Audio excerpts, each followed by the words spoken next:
Assalamualaikum dan salam sejahtera kepada semua pelajar. Hari ini kita akan belajar bab 2.2 untuk RBT tingkatan 2 iaitu reka bentuk mekanikal. Di akhir bab ini, kalau di sekolah, kamu sepatutnya dapat menghasilkan ataupun mereka bentuk satu produk mekanikal. Okey, yang pertama sekali kita tengok apa itu reka bentuk mekanikal. Tujuannya adalah untuk mengurangkan tenaga manusia dalam melakukan sesuatu pekerjaan. Okey, contoh kalau kita tengok orang dulu-dulu. Sebelum wujudnya sistem perkhidmatan air, mereka menggunakan telaga ataupun perigi sebagai sumber air utama. Okey, mereka menggunakan sistem takal untuk mengangkut air daripada bawah. Okey, jadi reka bentuk mekanikal ini adalah untuk membolehkan sesuatu produk itu berfungsi, bergerak ataupun berputar. Tujuannya adalah untuk memindahkan suatu gerakan kepada gerakan yang lain. Jadi sekarang ni, macam mana kita nak tentukan sesuatu produk tersebut mekanikal ataupun tak? Kamu kena tahu apa contoh produk mekanikal. Apa kriteria untuk produk mekanikal. Jadi, kita nak tentukan sesuatu produk tersebut mekanikal ataupun tak adalah dengan memastikan produk tersebut mempunyai komponen mekanikal. Apa yang akan kita belajar tentang komponen mekanikal? Kesemuanya ada 11. Tapi untuk hari ini, bahagian pertama, kita cuma belajar 3 dulu, iaitu gear, pautan dan juga tuil. Komponen mekanikal yang pertama adalah gear. Gear, apa fungsi dia? Fungsi gear adalah untuk memindahkan kuasa. Tanpa pergerakan gear, tidak akan ada pergerakan seterusnya. Contoh kereta mainan. Ada pergerakan gear, maka roda akan berputar. Jadi gear ni, dia ada gigi dan setiap gear adalah berpasangan.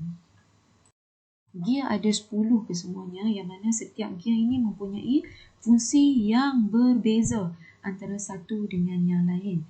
Kebanyakan gear berbentuk bulat dan ada gigi, tetapi bukan kesemuanya. Setiap gear akan ada satu batang aci, yang mana batang aci ini akan bergerak terlebih dahulu dan pergerakan batang aci ini akan membolehkan gear tadi berputar. Okey, 10 gear tersebut adalah gear serong, gear taji, gear helix, gear tulang hiring, gear rak dan pinan, gear meter, gear skru, gear dalam, gear serong pilin dan gear belitan. Gear serong. Tujuannya adalah untuk memindahkan satu aci ke satu aci yang lain secara bersudut. Sebelum ni cikgu dah bagi tahu tentang aci. Okey, bila kamu tengok gear serong ni, acinya adalah bersilang ataupun bersudut, yang mana sudutnya adalah 90 darjah. Contoh untuk gear serong adalah gerudi tangan, pemukul telur dan juga basikal. Cuba kamu lihat betul-betul pada gambar basikal itu, yang mana gear serongnya kamu tengok kedudukannya adalah secara bersudut. Gear taji digunakan untuk memindahkan tenaga antara dua aci yang selari. Kedudukan aci bagi gear taji adalah selari, iaitu secara beriringan. Gear taji ini banyak kita jumpa pada produk-produk seperti jam tangan. Contoh produk untuk gear taji adalah jam tangan, mesin getah, lagi mesin yang boleh buat mi tu. Kemudian satu lagi correction tape. Setiap pelajar kebanyakannya ada correction tape. Cuba kamu tengok betul-betul dalam correction tape itu ada gear dan gear tersebut adalah gear taji. Seterusnya adalah gear helix. Gear helix ni, dia punya bentuk gigi dia adalah serong. Dia hampir sama dengan gear taji, tetapi perbezaan dari segi gigi. Kalau kamu tengok gear taji, gigi dia adalah lurus. Manakala gear helix, giginya adalah secara serong. Okey, gear helix ni banyak digunakan pada enjin kenderaan. Sebabnya, kegunaan gear helix ni adalah untuk mekanisme kelajuan tinggi. Contohnya pada pemacu kereta untuk menukar kelajuan daripada kelajuan rendah kepada kelajuan tinggi. Gear tulang hiring.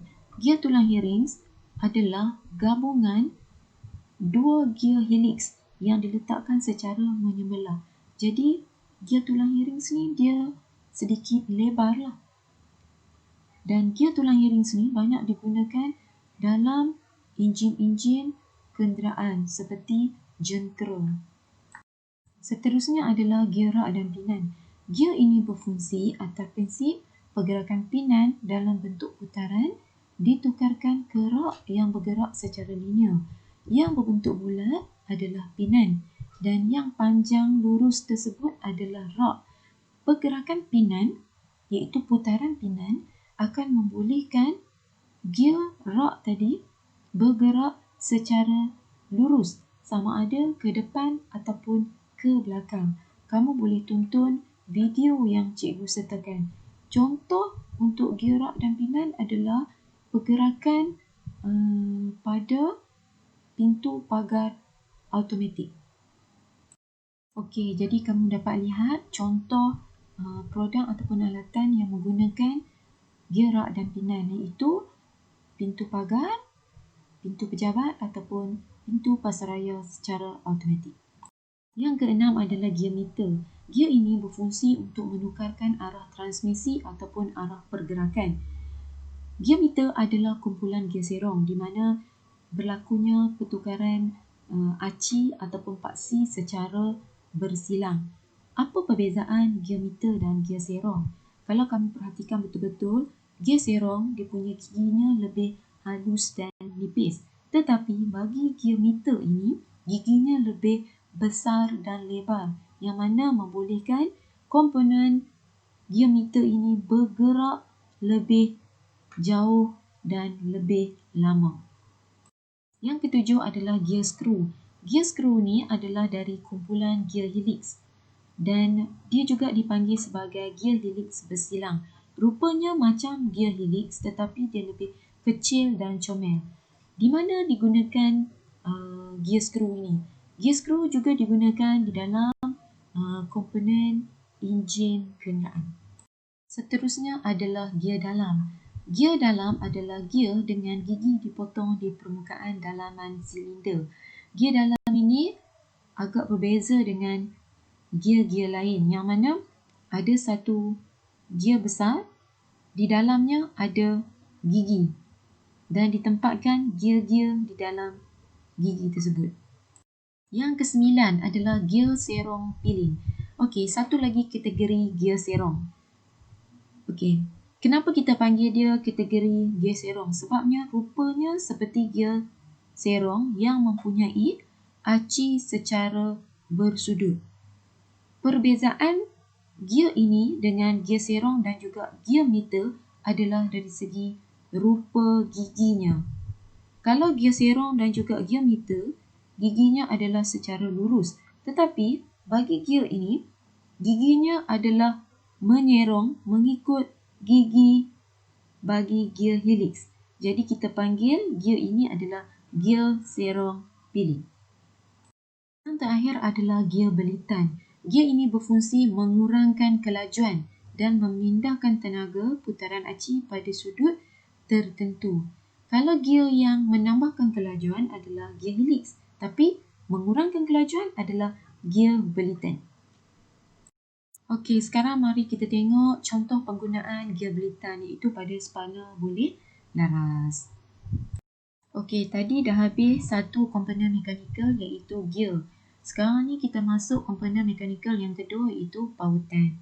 Pautan adalah satu nama yang diberi kepada komponen mekanikal yang berfungsi sebagai penghubung komponen atau bahan bagi melengkapkan sesuatu sistem. Pautan ini dia sebagai penghubung antara satu bahan dengan bahan yang lain. Contoh pautan Yang lain adalah seperti encel yang digunakan pada pintu almari. Contoh lain adalah seperti besi penyedai baju. Yang ketiga, kita tengok tuil ataupun tuas, iaitu mesin ringkas yang membolehkan kita melakukan kerja dengan lebih mudah. Apa itu tuas? Tuas ni dia mesti berkaitan dengan daya, beban dan juga fulcrum. Kalau kita nak kategorikan sesuatu produk itu adalah tuas, dia mesti ada ketiga-tiga ciri ni, iaitu daya, beban dan juga fulcrum. Sekarang ni mari kita kenal 3 istilah penting dalam tuas. Yang pertama adalah beban. Beban ni adalah benda yang diangkat atau digunakan oleh tuas. Yang kedua, fulcrum, iaitu titik tetap di mana tuas itu boleh bergerak secara bebas. Yang ketiga, daya, iaitu tolakan atau tindakan yang menyebabkan sesuatu beban atau objek bergerak. Okey, tuas ni dia terbahagi kepada 3 kelas, iaitu kelas 1, kelas 2 dan kelas 3. Yang membezakan ketiga-tiga kelas ini adalah kedudukan daya, beban dan juga fulcrum. Tuas kelas 1, yang mana fulcrum berada di tengah di antara daya dan juga beban. Contoh produk adalah gunting rumput. Kita tengok beban. Beban tu dia nak buat apa? Dia nak potong rumput. Daya tu adalah tolakan tenaga manusia pada gunting tersebut. Yang kedua adalah tuas kelas kedua. Contohnya adalah kereta sorong. Fulcrum duduk di hujung, beban dan juga daya. Daya tu adalah untuk manusia angkat dan tolak kereta sorong tu. Beban berada di tengah-tengah.